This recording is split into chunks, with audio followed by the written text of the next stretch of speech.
চামড়া, জুতা কিংবা হালকা প্রকৌশল শিল্প যেভাবে লালন করা হয়, ঠিক তার বিপরীতে প্রকাশনা শিল্প।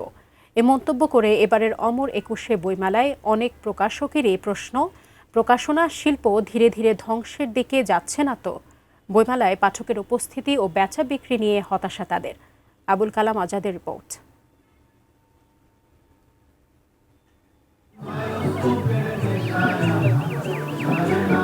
এবার বইমেলায় শিশুদের প্রিয় সিসিমপুর না থাকলেও বিকল্প ব্যবস্থা কাকতাড়ুয়া পাপেট থিয়েটার। মেলায় প্রথমবারের মতো বায়োস্কোপের পাশাপাশি পাপেট শোর এই আয়োজনে কুজুবুড়ির গল্প থেকে জল জঙ্গলের নানা প্রাণীর সাথে গল্পের ছলে শিশুদের পরিচয় করিয়ে দেয়া হয়।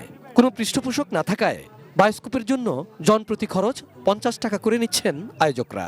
ভিডিও দেখে বা রিলস দেখে, তো সেই বিষয়টা ভেবেচিন্তে পুরনো সেই বায়োস্কোপ নিয়ে আসছে এই মেলায়, যে নতুন প্রজন্ম তারা যেন দেখার সুযোগ পায়। দুইটা ছেলে ফার্স্টে ঝগড়াঝাটি করতো, কিন্তু পরে তারা বন্ধু হয়ে গিয়েছে। খুব ভালো লেগেছে, মজা লেগেছে। বায়োস্কোপ বা পাপেট শোর বিনোদনই নয়, কেবল পছন্দ মতো বইও কিনছে শিশুরা।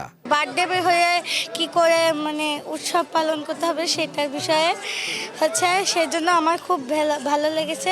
মঙ্গলবার মেলার ষষ্ঠ দিনের সন্ধ্যার পর বাংলা একাডেমির মূল প্রাঙ্গণে ভিড়ভাট্টা দেখা যায়নি। অবশ্য সোহরাওয়ার্দী উদ্যানের মূল অংশে কিছু ক্রেতা দর্শক ছিলেন। সাপ অ্যান্ড শাপলা, নিকোস কাজান জাকিসের এই বইটার রিভিউ আমি ভালো পেয়েছিলাম, এই কারণে নেওয়া হলো আর কি। আহসান হাবিবের দুইটা বই কিনলাম, বেস্ট ব্যাক বেঞ্চার, আর একটা হচ্ছে আপনার টিউশন মাস্টার। এমনিতেই মাত্র 18 দিনের মেলা, তার 3 ভাগের 1 ভাগ পার হয়ে গেলেও ক্রেতা দর্শকের উপস্থিতি এবং বেচা বিক্রি কম। স্বভাবতই হতাশ প্রকাশক এবং লেখকরা। হাজার লাখ লাখ দেশ বিদেশ থেকে অনেক পাঠক, প্রকাশক, লেখক, কবি, সাহিত্যিকরা আসে। এবার তার থেকে একটু দোদল্যমান্যতা এবং অস্পষ্টতা। 60 থেকে 70% পাঠক কিন্তু মহিলা এবং শিশু। এরা কিন্তু দেখেন যে সারাদিন রোজা রেখে ইফতারি তৈরি, এরপরে ধরেন নামাজ, এই কারণে কিন্তু তারা কিন্তু বাচ্চাদেরকে নিয়ে বাইরে বেরোতে পারতেছে না। তাহলে কি পাঠকরাও বঞ্চিত হচ্ছে, প্রকাশকরা বঞ্চিত হচ্ছে, লেখকরা বঞ্চিত হচ্ছে। যে চামড়া শিল্প, জুতা শিল্প, অন্যান্য যে শিল্প আছে তাকে লালন পালনের সুব্যবস্থা আছে, কিন্তু বই লালন পালনের কোনো সুব্যবস্থা বা কোনো শিল্প আমরা স্বাধীনতার পর দেখি নাই। Abul Kalam Azad, ATN news, Dhaka.